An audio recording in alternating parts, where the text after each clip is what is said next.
Welcome, listeners, to the NKNews Podcast, recorded here in Seoul on July 25th, 2018. I am your host, Jacko Zwetsloot. Joining me today in the studio is Peter Ward, and we're going to be talking about economy and economic change and the price of fish in North Korea. Once again, NK News is offering a free year's subscription to one reviewer who reviews our podcast, not only at iTunes, but also at other platforms. And you can save $50 off your nknews.org subscription by using the code podcast at the checkout. Don't forget, if you like this podcast, please share it with others so that our listenership will grow. And for our listeners who are not watching this on the video live stream, I'm doing this podcast shirtless because it's really hot here in Seoul this summer. Peter Ward is a North Korea researcher, just about to graduate with a master's degree from Seoul National University in Sociology with a thesis dissertation on the North Korean fishing industry. He earlier received a BA in Korean history from Korea University. He currently writes analysis for NK Pro, that's our part of the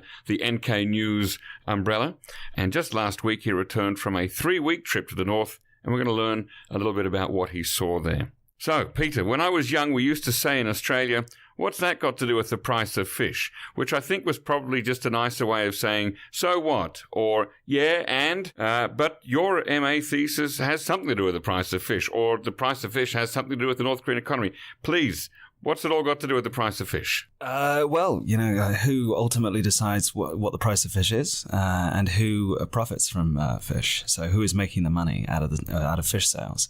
And in the 1970s and 1980s, the price of fish was controlled by the state at every single level. You know, from the docks themselves all the way to the plate, it was controlled by the state. But from the late 80s, that system started to break down, and prices began to be set by individuals who began to trade in fish, and by captains who also started to become independent or quasi-independent from the state. So they started to sell their own produce, and fishermen started to sell their own produce too. And this started on the far, far sidelines of the economy in every sector. And in some sectors, prices continue to be set by the center, and the center still maintains a great deal of control. But in the fishing industry and in other sectors, in other food sectors and in other parts of the economy, prices are increasingly being set by producers and by traders. Were prices originally set in monetary terms or in terms of ration coupons or something like that? That's a very good question. Both. There is a controversy in economics or in the study of economic systems as to whether money under socialism has an active or a passive role. Right, and we know that Andrei Lankov, for example, has written a number of times that money essentially had no value in North Korea, at least in the early decades. Right. What what Professor Lankov would argue is that for the average North Korean consumer, what matters is the allocation you receive from the state, and that was given in coupons. It wasn't given in money. Right. And would that also be true for buying and selling fish from the ship to the plate, as it were? My understanding is yes. It was all done through administrative orders. So the state would order that the fishing trawler hand over the fish to the wholesale, the wholesaler. Yeah, the wholesale middleman, which was also controlled by the state, and the middleman would then direct the fish to the shops where it was to be sold. And it wasn't really sold at all. It was given to the consumer or given to the customer who had the coupon. The coupons were issued by the state, of course, as well. But now you're saying it's more of is it market forces? Can we call it that? You've got to decide what market forces are.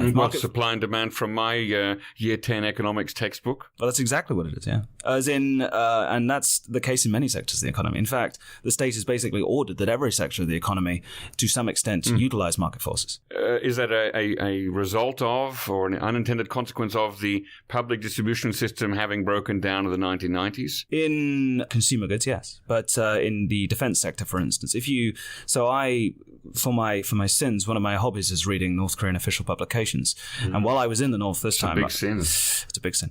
Well, technically speaking, it's probably illegal under some South Korean law to even read this stuff. But one of the things I read recently, which was so exciting, I ran down the stairs to the bookshop to try and buy my own copy of it because it was my friend's magazine, was that the state has issued rules in the last couple of years said to enterprises that there are no limits to where market forces can be utilized, so long as it agrees with the state's objectives. When you say no limits, do you mean no sectors of the economy are untouched by market forces? So the state has said, so it doesn't call them market forces, it calls them order contracts. And order contracts involve state-owned enterprises setting their own prices in consultation with consumers.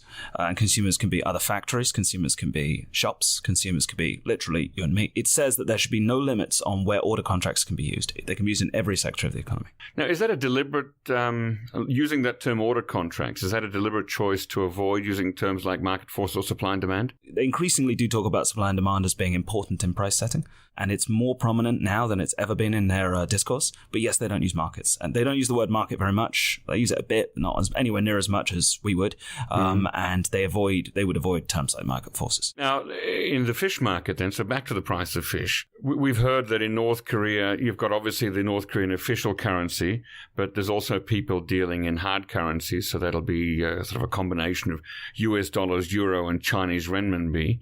How does that work in the fish market? Is it all Korean won? Is it a mixture of different currencies? Is it one for the wholesale and one for the retail? My understanding is of late, in the last 10 years at least, since the currency reform, most large wholesale transactions are handled in foreign currency. So when you're dealing in large amounts of product, generally speaking now, since the currency reform, foreign currency is preferred. Before that, no. There was no like sort of blanket preference, but since the currency reform. And I mean now state-owned enterprises are encouraged to use foreign currency if needed. As in, state-owned enterprises now are allowed, at least most state-owned enterprises are now allowed to have foreign currency bank accounts and can engage in foreign currency transactions with one another. Yeah, so foreign currency bank accounts in a North Korean bank correct is now a legal thing. It's legal. How recent is that? It dates to 2014, so far as I know.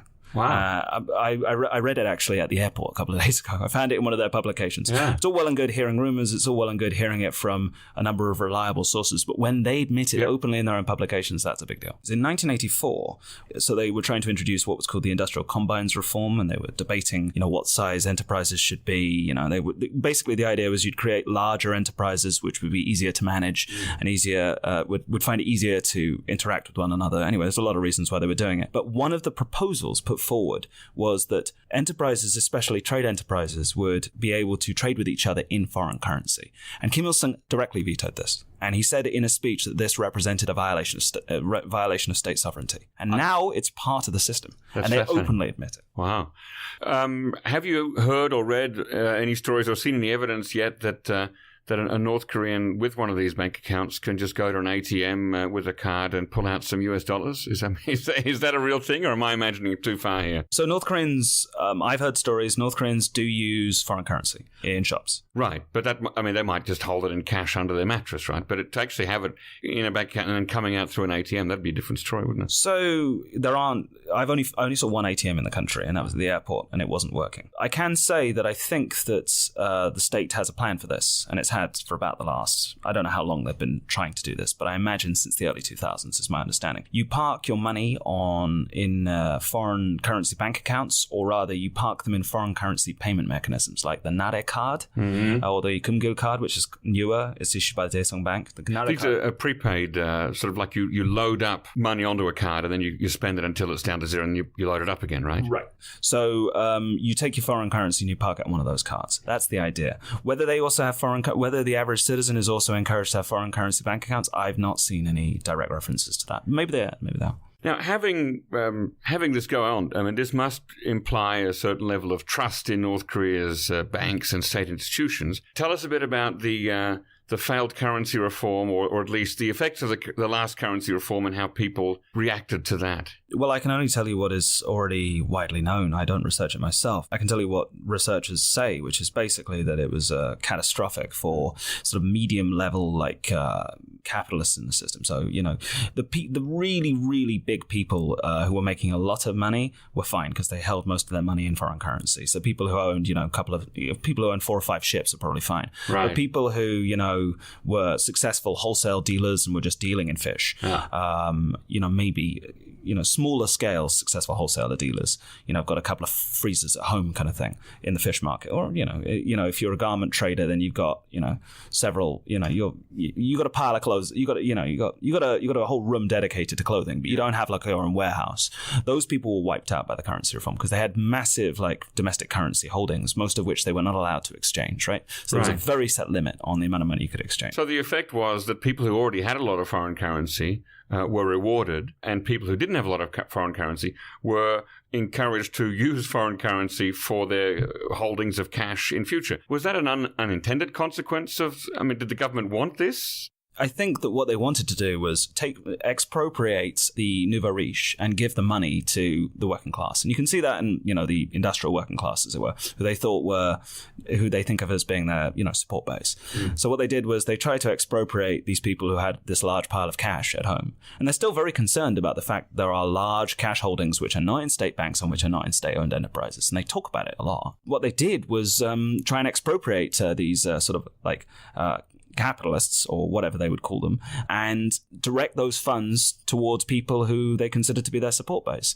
And for a little while, it worked, right? So to start with, you had this massive wage hike as well, and workers were able to, go to the local market or go to the local, shop and buy stuff that they'd not been able to buy. But before too long, inflation wiped out most of the gains. So wait, let's just go back a step here. Who is the support base of the North Korean government? From the North Korean government's perspective, the main people it has to worry about, I suppose, are workers who don't have real jobs in the industrial economy. Their factories are not able to, obtain supplies and not able to produce something which has any value in the North Korean markets or in overseas markets. These are the people they have to worry about, and they were worried about them back in the late 2000s, at least. Less so, I think, now, but that's at least who they were targeting back in the late 2000s. But other people who I talked to would say that the real support base of the North Korean government are the either the nouveau riche or the donju, the people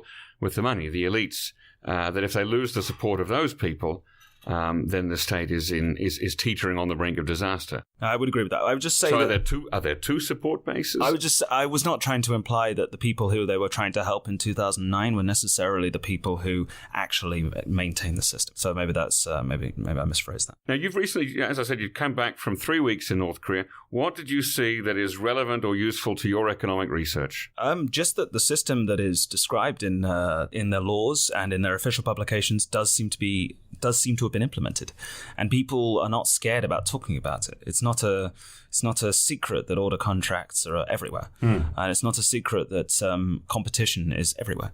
Domestic enterprises are encouraged vigorously to compete with one another, and you go to shops and you see lots of different competing products.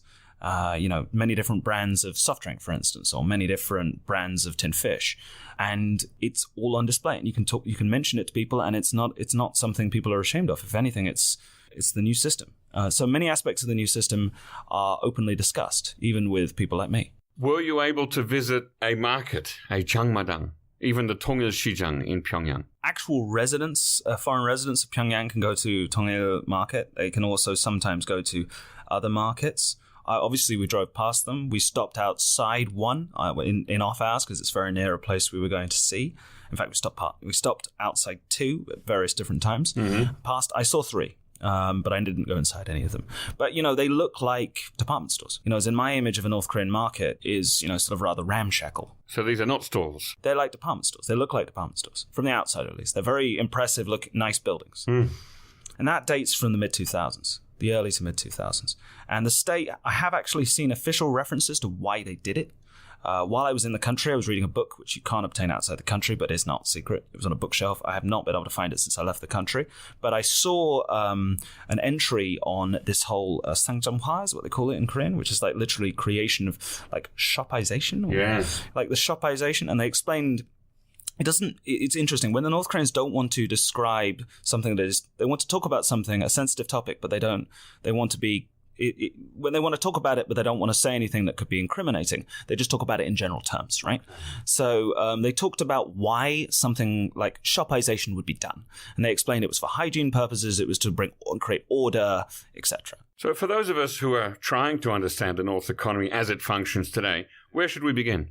You got to ask who sets the prices, and you got to ask who makes the money. As in a lot of people think of North Korea's economy as primarily being designed to serve the Kim family. And I'm not going to deny that the Kim family have a very extractive and rather brutal, a very extractive and brutal regime, and the economy does serve their interests to some extent. But there is a lot of money in that country that is not going directly into the coffers of the Kim family regime at all. It's going into the coffers of the Tonju, and people who work for them. There are people below the Tonju who are also doing well. And yeah, they have to make compulsory donations to the state and the party, and yeah, they have to pay taxes. But there's a lot of tax evasion in North Korea. There's a lot of people doing well who aren't, directly serving the Kim family regime by doing well. Part of the cash economy, is it? Sort of under the table? Yeah. So one of the obsessions of the regime, even under Kim Jongun, is trying to get that money out from underneath people's beds and out from underneath the counter and park it in state banks. They're absolutely obsessed with it. And they've been obsessed with it for a long time, but they're taking far more radical measures than they did before. And that would explain also the foreign currency bank accounts too, wouldn't it? Explains the current foreign currency bank accounts. It explains the fact that state-owned enterprises are now legally allowed to take loans direct from private citizens, which amounts to, the admission that a private financial market exists. As in there are people who can loan state-owned enterprises money. And that is admitted, it's recognized, and it's accepted. We don't know anything about the rules that surround such practices, but they are legal now. Maybe we'll hear something soon, or maybe I've missed something, but so far as I know, all we have is oblique references. So the Enterprise Act and the Farms Act, both of 2014, revised, amended in 2014, both include references to farms and state-owned enterprises being permitted to take so-called unused cash of residents direct and use it, mobilize and utilize it. Yeah. So as I understand from you then that the economic changes that have occurred under Kim Jong-un represent a dual attempt by the state to cohabit with market forces on the one hand, but also maintain and even strengthen state control over the surplus which is generated. I think it's as an accurate summary as I've been able to achieve so far. So now you've mentioned that enterprises now have rights to set their own prices and decide what to buy and who to buy it from. So they're no longer told a clothing manufacturer, you must buy your textiles from this factory and you must source it to this department store. They can decide all these things now. So outside of the state's 5-year economic strategy, enterprises of all kinds are allowed to engage in creating their own plans, creating their own indicators. They still use all of this Marxist, Leninist, Stalinist jargon, which they should. But yes, they're allowed to create their own plans, their own indicators, set their own prices, find their own customers. And that's all down to them. Inside that 5-year economic plan, 5-year economic strategy, which they're currently implementing, you have the indicators which the state has already drawn up. And those need to be achieved, through all of the transactions and all of that stuff in the same way as before. But when additional supplemental targets are required and additional supplemental things are added, you can yet again use market transactions, and you can engage in all of the things that you just mentioned. So we don't know. The issue is we don't know the line between the 5-year economic strategy, the amount of the economy, the amount of GDP which is taken up by that 5-year economic strategy, and the amount of the economy or the amount of GDP that is taken up by enterprises making their own decisions. We don't know. Okay, so there's still a dual track then. Absolutely. Right.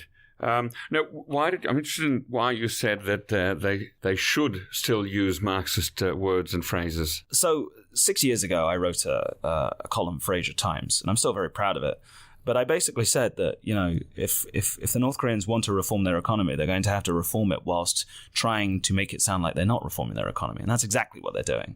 You have to use the same jargon. You have to make it sound like nothing is changing, or things are changing, things are changing in line with what has already happened. You can't, Kim Jong-un and Park Bong-joo can't wake up one morning and say, this socialism business, bunch of let's go for capitalism. They can't do that. They're limited by the ideological framework and the burden of the past, should we say. They're limited by the burden of the past. So you're talking about the messaging that they give to their people rather than the actual substance of it. So Absolutely. It's sort of socialist in form, capitalist in content. Would that be an accurate summary there? Absolutely. Yeah. Okay. Now, why then can't they go the way of China with reforming their economy?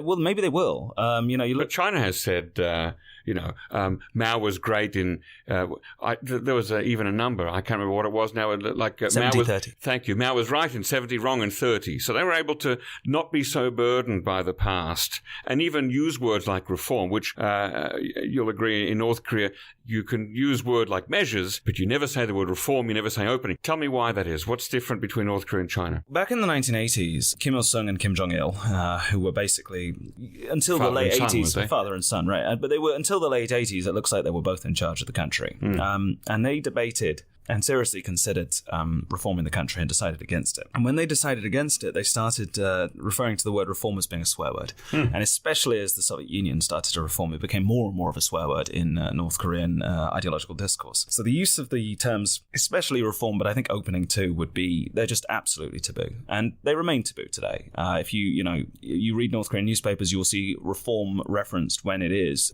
in quotation marks and in extremely derisory context. So that's why they won't use those terms. But why, though? Why are they bounded by this history in a way that China was not? It's a family regime. It's a dynasty. And the man in charge now obtains his legitimacy partially through his bloodline. There are some things that Kims can do and no one else can. So if Kim Jongun were to say, as the Chinese did, look, my granddad was right in 70%, wrong in 30%, are you saying that he would undercut some of his own legitimacy? I think he probably thinks so, yeah.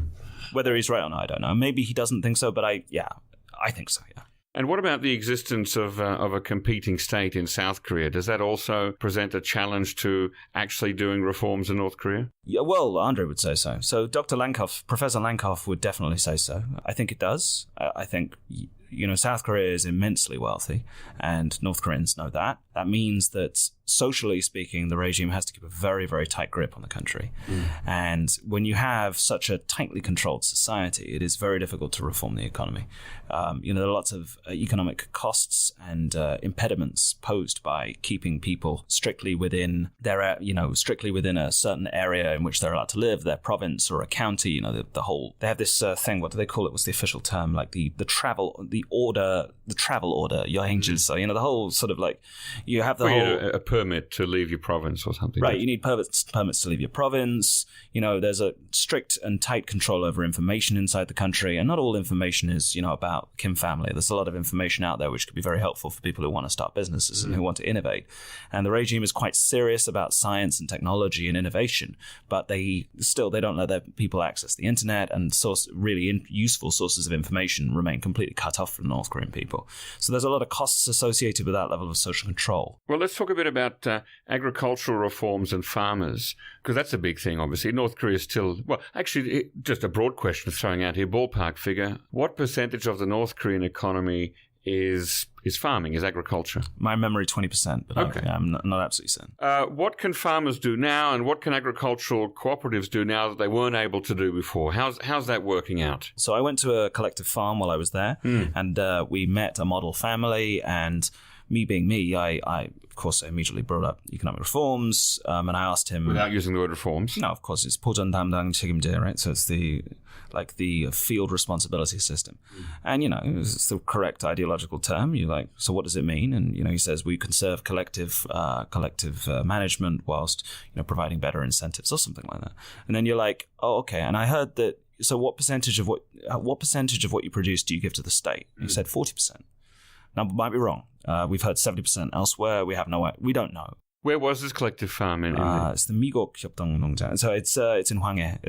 It'll near Sariwon. But so what that means is, so you'll have a plan.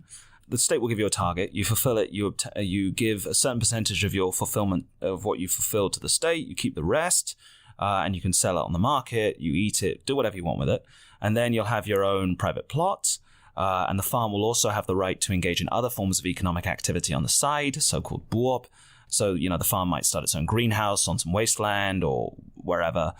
Farmers will also have their own private plots at home, and they'll produce stuff on that. They decide what they produce. And all of that is decided at the farm level, and farmers get to decide what they do with what they produce outside of their plan. To a certain extent, weren't there always private plots, and farmers were always allowed to have a little surplus on the side to either use for themselves or give to somebody or trade or barter or maybe even sell? So what really is new here? Is it just the amounts that are new? So what is new, first of all, is that, first of all, the work team has been shrunk. So the number of people who work together for a plan is much, much smaller. Although I heard the guy who I talked to said the work team hasn't changed. There are other sources that say differently, including inside the country. And if that is true, wouldn't that mean that there are suddenly, large amounts of people effectively jobless roaming the countryside looking for work? No, it just means that the number of people who work in one team is smaller. So there's more incentive to work hard. If you're working with your family, you work harder, you farm more, you produce more, you next, you're paying effectively a tax to the state and keep the rest, as opposed to what used to happen, which was everything you produced went to the state, and then the state gave you a ration. And the ration was fixed regardless of what you produced. Okay, which meant that the incentives were low, so the output was low. Right. This is that old joke about Richard Nixon going to China, and he's taken to see a large factory, and he says to Mao Zedong, or the other one, Zhou Enlai, he says, it's a huge factory. How many people work here? And Zhou Enlai says, about half. It's very good. It's exactly that. So you have a problem with, you have a problem with a lot of free riders. Loads of people are just not working very hard. And then you have a problem with the fact that the state's going to give you the same regardless of what you do. So what's the point of working hard? So now with the small teams and more autonomy over what they're allowed to do with the surplus, you're saying that there's actually more output and there's more work being done. They get to control their surplus. At least that's the principle. In practice, of course, there's a lot of rent seeking, there's a lot of theft, there's a lot of bribery. All that, I've heard, you hear stories. But at least in principle, what they're doing now is they're saying to farmers, whatever you produce, you get to keep a percentage. So produce as much as you can. So that's one way things have changed. Another way is at the farm level, the overall farm level. Farms have been given freedom to invest in different areas. So, obviously you'll still have your plan to produce rice or corn, but on the side, you can borrow money and start a greenhouse. Households have been, I've heard that private plots may have been expanded. I'm not sure about that, but at least what you farm, there's no limit on what you're allowed to sell and how you sell it, right? So in the past, there were bans on the sale of grain in private markets. Those bans no longer exist. So if I, farm corn or rice, once upon a time, if I farmed that, I couldn't sell it at the market legally and I could be subject to sanction. Now, there is no such ban. Now, if these farms are able to borrow money from private individuals in order to invest in something, that has a lot of knock-on effects, right? It also means that they're obliged to pay back these loans, that governments will somehow, if not guarantee, at least help enforcing. Are there debt collectors? I mean, what do we know about the corollaries of any of this? Unfortunately, is don't there know very bankruptcy? much. Is bankruptcy a thing now in North Korea? Like, what if you borrow money to build a greenhouse, but then there's a bad hailstorm and the greenhouse is destroyed, and that state-owned enterprise can't pay back the money, and can they then appeal to bankruptcy court? I mean, there's so much. I'm getting excited just thinking about it. I don't even like economics. Me too. I'm really excited. No, as in, what I can tell you is that these issues are not discussed in practical terms in open access publications. What that means is they don't ever reference cases, but they do talk about these issues in abstract. So we can see that these issues probably do exist because there are professors at, Kim Il-sung University and in the social sciences, the Academy of Social Sciences, who are writing articles for North Korean legal journals about, tort violations and all that kind of stuff, contract-related stuff, liability, bankruptcy, although not individual bankruptcy. I've not seen anything. But, these issues are discussed, but only in abstract because they are highly sensitive. Okay, now what about the retail sector? You've got state-owned enterprises running shops in Pyongyang. Is it decentralizing? What's happening in the retail sector in general? The retail sector is, yes, at least it appears to be very, very decentralized. So you have order contracts and you have sales contracts, and they are basically two sides of the same coin. An order contract is where you order something, and a sales contract is where you agree to sell something. You either agree to sell something to another state-owned enterprise, or your enterprise agrees to sell it through or to a shop. The sales contracts are big in the North Korean economy. At least it looks like it. And the reason why I say so is because you look at the drink stands and you go to the shops and you see a wide range of products produced by loads of different factories. Well, let me just throw out a hypothetical there. Imagine you're a state-owned enterprise and you want to open your own dedicated shop rather than selling a little bit in somebody else's shop. Do you pay rent to rent a premises? Is there a company you can go to deck out the interior of your shop and make it look all nice? Are there sign writers? I mean, how does that work? All of those things. So, who do they pay rent to, for starters? You asked three great questions. Yeah. So, first of all, rent is paid to the state, and it also will be paid to people who are maybe leasing you the land. So, it could be the local people's committee. It could be the person who actually, if you're renting premises, it might be the person who has nominal owner, whose enterprise has usage rights over the premises. Signs, absolutely. I don't know how vague I have to be in reference to this, but I met someone who was making something like a sign for their enterprise while I was there.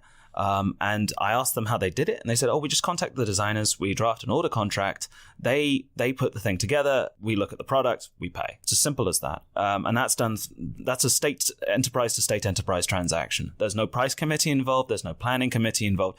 Your department inside your enterprise will get permission. It will issue permission to do that, and then the sub-department, the thing that's underneath it, will do that. So that was... What was the other one? What was the last question? Interior decorating. Oh my God, that's such a great question. So while I was inside the country, I saw loads of shops that were selling interior decoration stuff. I initially saw it and I thought, in South Korea, if I'm reading this correctly, and I think I was, this says construction materials. And no, it meant everything. Everything that goes into construction, from bricks to wallpaper to every fixture that goes in there. Shelving, display cabinets, the whole deal. Okay. Seems so. And there are shops all over Pyongyang selling this stuff. So is the mood there pretty upbeat in terms of we've had these 2 summits and things are looking good for the North Korean economy? The mood there was very upbeat. Everything is obviously thanks to, the Marshal, Kim Jongun. But the thing about the United States, there was a lot of, a bit of a shit stirrer. So I would obviously ask them about why the posters have come down and why there are no anti-American posters, why there's no reference to, anti-American references in the newspapers. And my guides grinned and they said, you noticed? And I'm like, yeah, I did. And I said, because we're in a new era of relations with the United States and relations are improving and our country... it reflects the new mood, as it were. What's the growth rate of North Korea's economy, and how is that measured? Well, how's it measured? The Bank of Korea released some statistics a couple of days ago, and I think it was minus 3.7% in 2017 or something like that. So it's actually shrinking then? That's what they said. Whether that's true or not, we don't know. It's extremely rough estimate. So North Korea releases no stats? No, they probably have statistics. How reliable they are, we don't know. And given that Kim Jong-un gave a speech in 2015 where he said the state budget was just an empty piece of paper, I think is what he said. He said that, which is very exciting, which I was very excited to read. We would imagine their statistics aren't very good either. Their economy did shrink last year, so far as the Bank of Korea is concerned, and they're the only people who And would that be a result of sanctions or anything else? Probably sanctions, yeah. So what's your sense of the lives of ordinary North Koreans, and are they getting better? How does the economy intersect with the life of an average North Korean outside Pyongyang? I think that things are better now than they've been for a very long time. Maybe they were better a couple of years ago than they are now, but that's mainly because of sanctions. The average person is not interested in high politics, and they're quite happy to just leave it alone. So, purges that have occurred at the elite level don't really concern the average person. Economically speaking, at least from my understanding, the system, the country is doing much better than it was even 10 years ago, and a lot better than 20 years ago. Obviously, if they can there are a lot of things they need to fix, and it's a very, very poor country, but it's got great potential, is what I want to say. It has great potential. Can the economy continue to grow without external inputs like foreign direct investment, joint ventures, acquisitions, and that kind of thing? It is the question. It's not a question, it's the question. It's a very, very important question, and it's something I've been talking to people about for a while, because it's a question I'm very concerned about, and I imagine you're very concerned about too. We're all very concerned about it. And, as much as the North Koreans love to talk about self-reliance and the many iterations they have of the term, the general perception is that North Korea's institutional environment creates an upper bound on economic growth for a number of reasons. One reason is that without foreign capital, the country will only go so far, which is the crux of your question: how far can they go? And another reason is that they don't have a reservoir of trust at home, and a lot of people will continue to stuff money under their mattresses. So there's a lot of money that will go wasted or unused, lots of capital that will go unused. But another thing is that the system itself is quite wasteful. As in they have this vast army that's basically a lot of wasted human talent, and they continue to waste a lot of money on ridiculous is a bit too strong, but showpieces, really, isn't it? Yeah. Showpieces and shows, right? The spectacle of statehood. The spectacle of statehood, and you'd think that if they took some of the money they spend on, like for instance, like doing up the Rugyong or some of the construction projects in Pyongyang, some of which I'm sure are very good. Some of those apartments, I've been inside them, they're nice and all. But if you took some of that money away from making the lives of the relatively speaking the elite plush, and instead spend it on roads or railways or on better electricity grid, imagine what you could do inside that country. And they're not.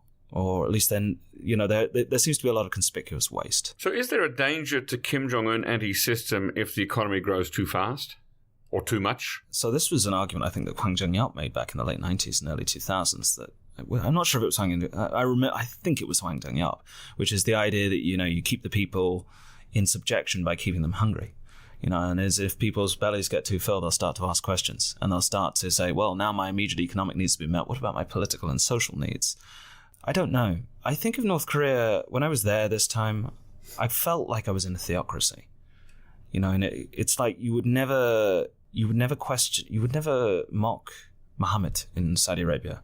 You would never question the divinity of Allah in Iran. You just wouldn't do it. And if you do, you're stupid and you'll be shoved on a plane. And if you're lucky, you're shoved on a plane, you leave the country. If you're not, much worse. And it felt like that this time. Personally, I think that if they can unleash the forces of economic growth, it'll be good for the people and the regime will probably survive and adapt and change. That's what I hope for. And I think it's our best bet at this point because the alternative is probably the system exploding, something, nuclear weapons potentially being used, a lot of people dying either way, foreign interventions. It's going to be really, really messy if that system collapses. So what we're going to hope for is evolution and gradual change. I hope we can find a way to make that country grow and grow rapidly because I want those people to have better lives.